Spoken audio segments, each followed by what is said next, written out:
रामानंद सागर उर्फ चंद्रमौली चोपड़ा की रामायण आज भी लोगों के दिलों में जिंदा है।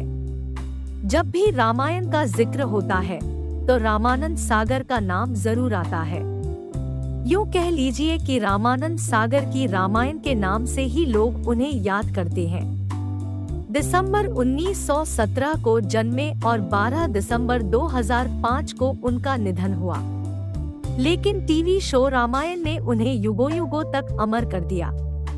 भारत सरकार ने रामानंद को 2000 में कला और सिनेमा में उनके योगदान के लिए पद्मश्री से सम्मानित किया था। क्या आपको पता है कि रामानंद की इस जीवनी में एक किरदार पाकिस्तान का भी है? अगर नहीं तो आइए आपको बताते हैं। यह कहानी उस समय की है जब देश आजाद हुआ था। 1947 में जब भारत स्वतंत्रता का स्वाद चख रहा था, तब रामानंद 30 साल के थे। कई साल पहले से ही उनका परिवार कश्मीर में आकर बसा था।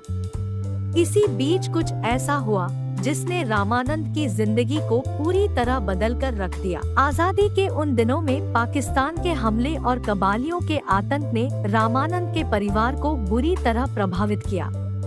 आतंकी हमलों के बीच तब पायलट बीजू पटनायक हवाई जहाज लेकर उन्हें बचाने पहुंचे थे। बात 27 अक्टूबर 1947 की है। रामानंद सागर अपनी पत्नी, 5 बच्चों, सास, साले और उनकी पत्नी के साथ पूरी रात श्रीनगर के पुराने हवाई अड्डे की दीवार से चिपके थे। पाक सेना की मदद से 10,000 जिहादी मुस्लिम कबायली बारामूला पहुंचने के बाद श्रीनगर में बिजली की लाइन काट चुके थे।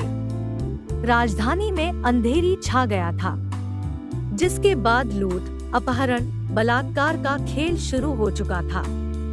बचाव के लिए बीजू पटनायक आए, लेकिन रामानंद के सिर पर बड़ा ट्रंक देखकर कर्मीदल ने परिवार के किसी भी सदस्य को विमान में चढ़ाने से इनकार कर दिया।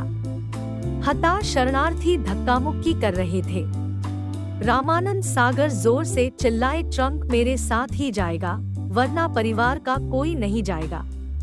तभी उनकी मदद के लिए एक पंजाबी जाटनी आई, जिसने केवल ट्रंक ही नहीं बल्कि रामानंद को भी उठाकर विमान में फेंक दिया। उसने पायलट से कहा, तुझे शर्म नहीं आती? 4 दिन से हमने कुछ खाया नहीं है। पायलट बीजू शांत तो हो गए थे, लेकिन वह ट्रंक के पास आए और उसे खोलने के लिए कहा। जब ट्रंक खोला गया तो उसमें रामानंद सागर के उपन्यास के नोट्स, विभाजन के अनुभव, बरसात फिल्म की स्क्रिप्ट मिले। इसे दिखाने के साथ ही रामानंद सागर रो दिए और बोले, हाँ, यही मेरे हीरे जवाहरात है जो मैं लेकर जा रहा हूँ। इस मंजर को देख बीजू पटनायक ने अगले ही पल रामानंद को गले लगा लिया। विमान में बैठी भीड़ में भी जोश बढ़ गया था। आपको बता दें कि बीजू पटनायक 2 बार उड़ीसा के मुख्यमंत्री रहे थे।